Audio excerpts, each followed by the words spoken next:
Well, hello there, everyone. My name is Adam, and welcome back to our forays through Golden Sun. Last time we left off, things didn't exactly go so well for us. In fact, they went rather poorly. Forced losses in video games. We all love them. But let's skip ahead 3 years and see how we're doing now, shall we? The music is already a very nice change, and it seems Jenna is still alive and well. And coming up here, it looks like Isaac is hard at work, bending the roof. Seems like he's almost done. Let's not bother. And so Jenna keeps on moving her way up here. And Garrett, it seems, is being loud and... oh, he's training. That's lovely.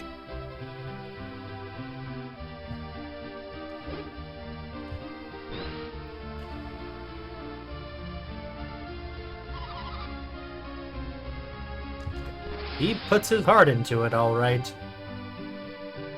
Moving rocks with your mind is a hard thing to do, I would imagine. But apparently it's time to go. What exactly happened? That is a good question. It's implied that Garrett and Isaac either lost their memories of that event, or just don't really like to talk about what happened 3 years ago. This is, of course, referring to the incident with the mystery couple that, well, it would seem beat them almost to death, or at least unconscious. The fact that they managed to survive a giant swirling wall of fire in the first place is quite impressive. But, moving on from traumatic near-death experiences, we have someone who has the trauma of witnessing a very certain death experience. Several of them, in fact. Jenna lost her family in that incident 3 years ago, which is quite sad. Isaac lost his dad in that same incident, but... well, he's a silent protagonist, so he doesn't really talk about it very much. He doesn't really talk about anything very much, really. But, enough about that. As we can see, Garrett is being awkward. He does that a lot. Jenna isn't happy.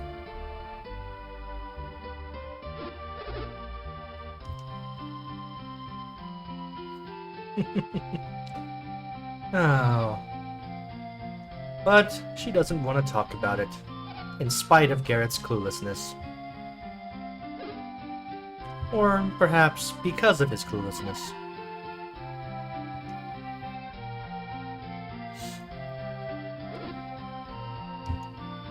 Oh, poor Garrett.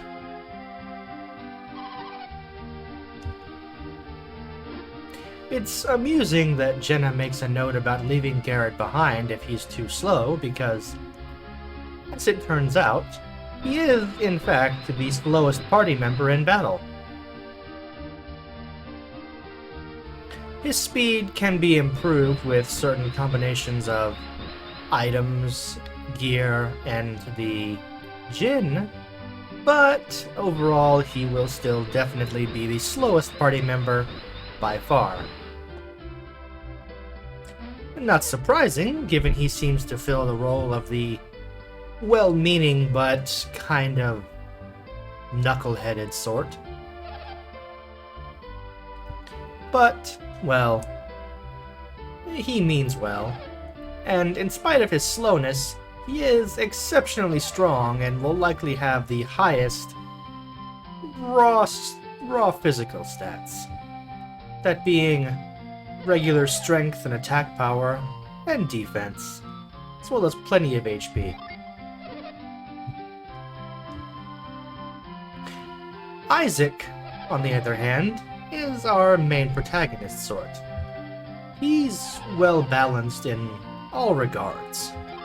He has above average, or at least average stats in just about every way. His attack and speed are fairly high. His defense and HP and other stats are fairly average.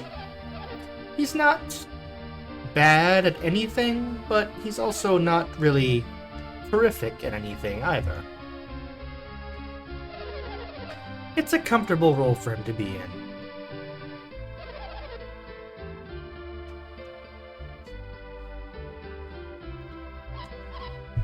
And then, of course, Jenna arrives and inserts herself in what was a nice, wholesome family conversation, if a bit of a sad one.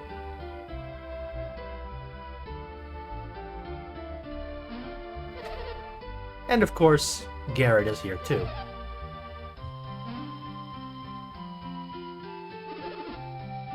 And it seems we're going to visit Mount Aleph with Creighton? That's a name we haven't heard yet.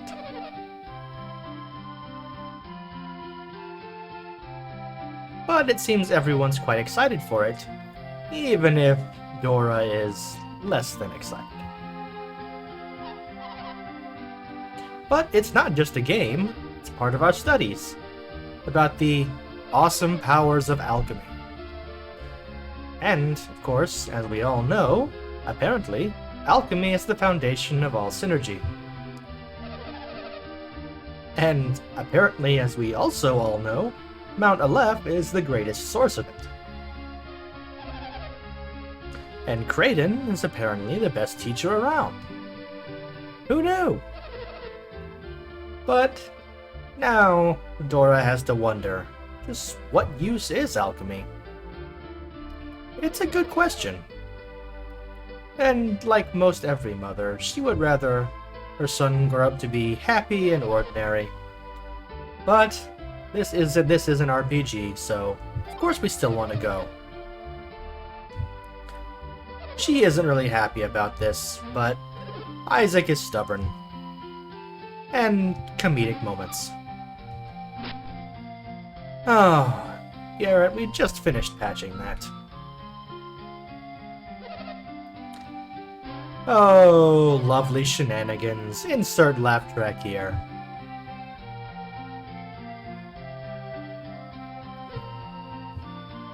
But that's enough of that. Let's get a move on. Just as quickly as we can.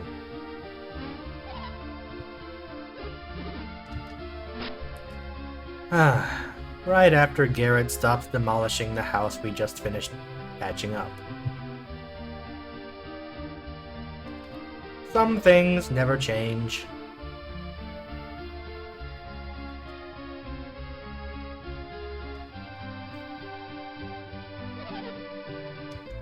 But even Dora agrees we should probably get going.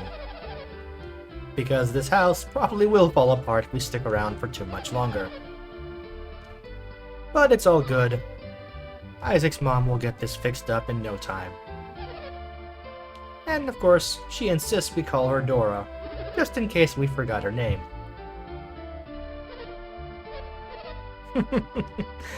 Garrett never catches a break. He brings it on himself, really. And now, Garrett and Jenna join the party. Wonderful.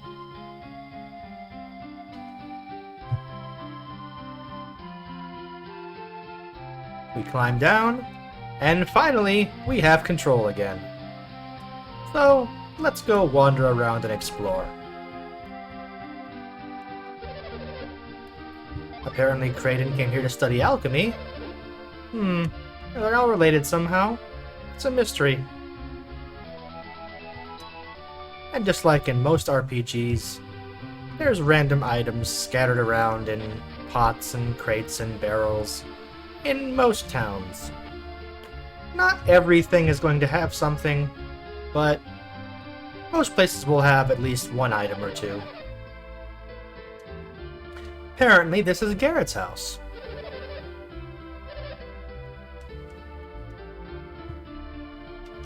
No items there.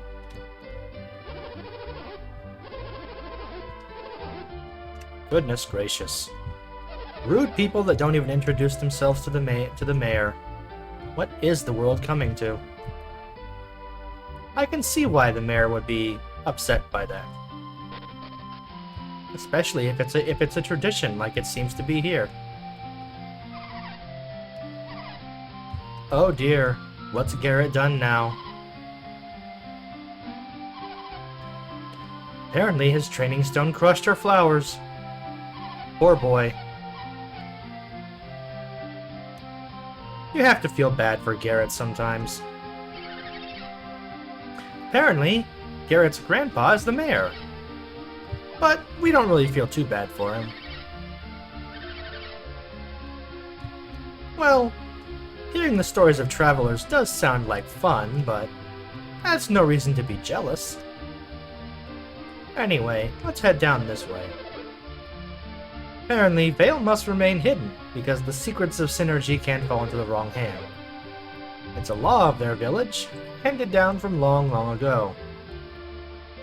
They sort of follow that law. Yes, let's not get too close to the river. Nothing in here. Nothing in here. What about up here? I don't really remember where all of the items are. And as I'm not exactly using a walkthrough here, may miss out on some things if they're particularly out of the way. But I'll do my best to check everywhere that I can.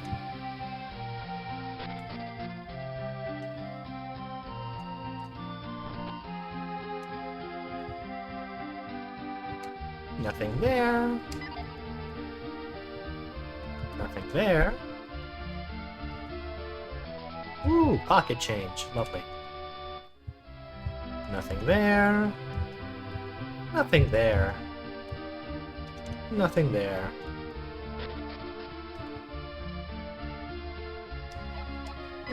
Apparently this place is closed. Unfortunate. Nothing there. That's something else that bothers me.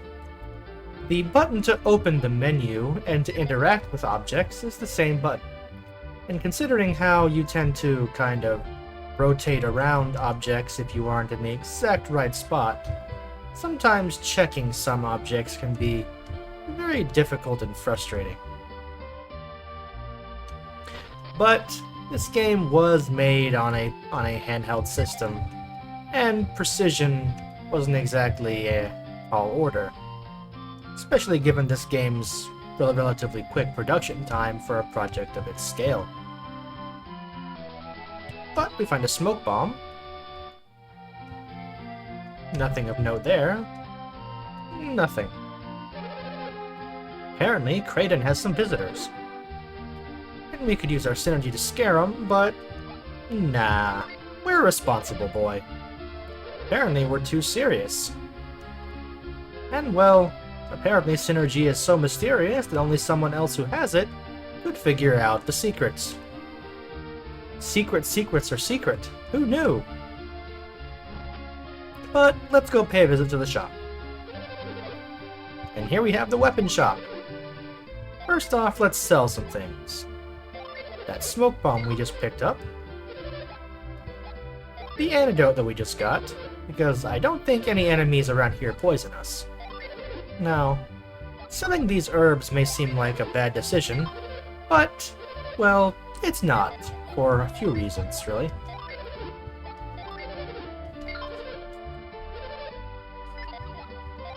So we'll just sell all of those. And then let's see what they have as far as armor goes, or weapons. First off, we'll buy a longsword for Isaac. And this is one thing that I do like about this game. When you buy new equipment, you can immediately equip it. And even better, if you already had something equipped, the shop will automatically offer to buy it from you. Which is very nice indeed. So we'll also buy a long sword for Garrett. And we also get a game ticket. What do these do? Well, we'll see later. Now, we could also buy some new equipment for Jenna, but... well, for reasons that I vaguely remember, we're going to not do that. We will, however, buy a travel vest for Isaac,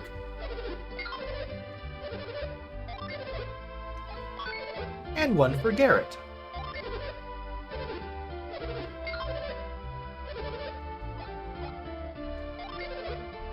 As well as a wooden shield. Sewing our old padded gloves. And a wooden shield for Garrett.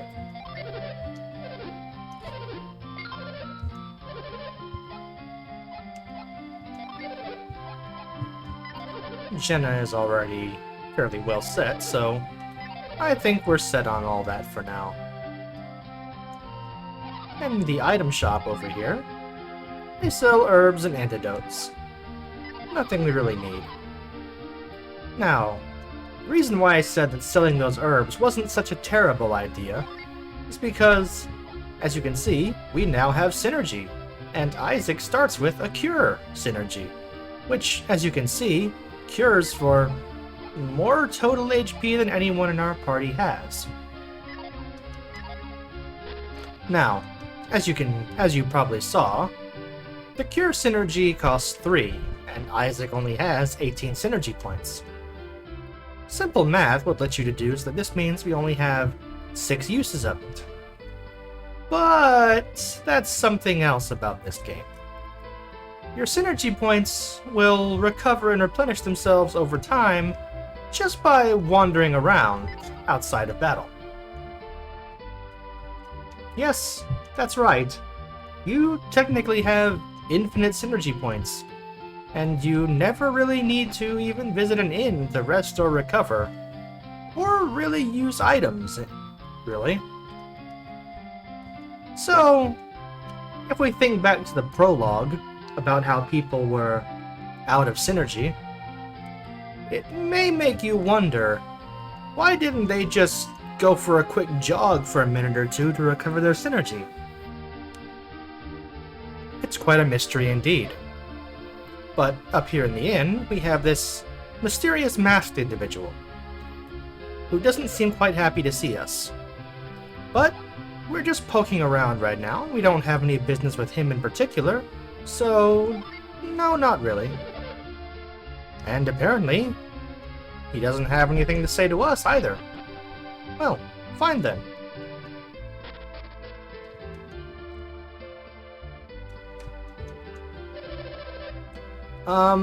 Sure. We've been meditating. Oh well. Let's keep poking around. I think there's one more item that I remember being around here somewhere.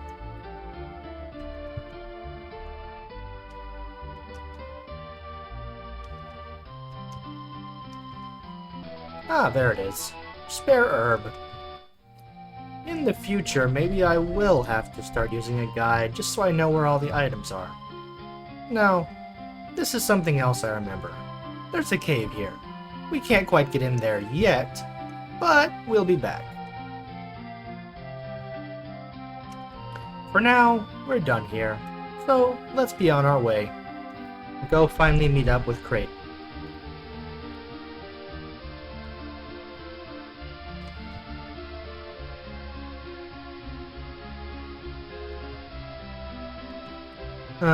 Seems like this place hasn't even been touched from that incident 3 years ago. Sad, and a constant reminder of how bad that night was. Really feel bad for Jenna and Isaac. And up here, if we look here, there's this very obviously animated thing in the tree. We'll be able to grab that a little bit later as well. Coming up here we find our path blocked by puppies. We don't want to disturb them though, so let's just go around the long way. If you remember, that was where we came out after the detour through the area with monsters. And as we come over here... Oh dear. Even the music fades out because it realizes this is not good. I can't talk today, apparently.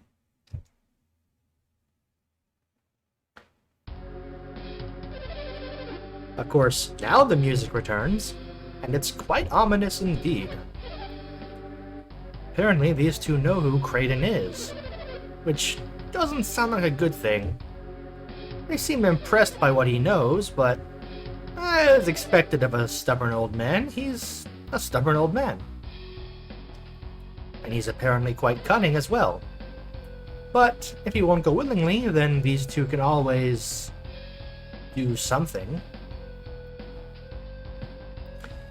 And apparently, the member of the Blue Men group here managed to sense our presence despite us being perfectly silent and out of sight. Garrett is, as always, clueless. No, we weren't eavesdropping. We were just passing by. But it seems like this time, they'll take us at our word. Garrett continues to show that he is a shining beacon of intelligence. Mr. Blue Man, of course, does not take this very well. And it seems the reason Kraden turned these fine people away was because he was already expecting company. That company being us. And, well, we don't really want to be rude. But apparently Kraden does, because he just flat out sent them away. Oh well. But it seems like they're willing to let us go. And we get their names. The blue man is Satiros, and the red woman is Minardi. I have no idea if I'm pronouncing either of those names correctly, but that's how I've always read them in my head, so that's how I'm going to pronounce them.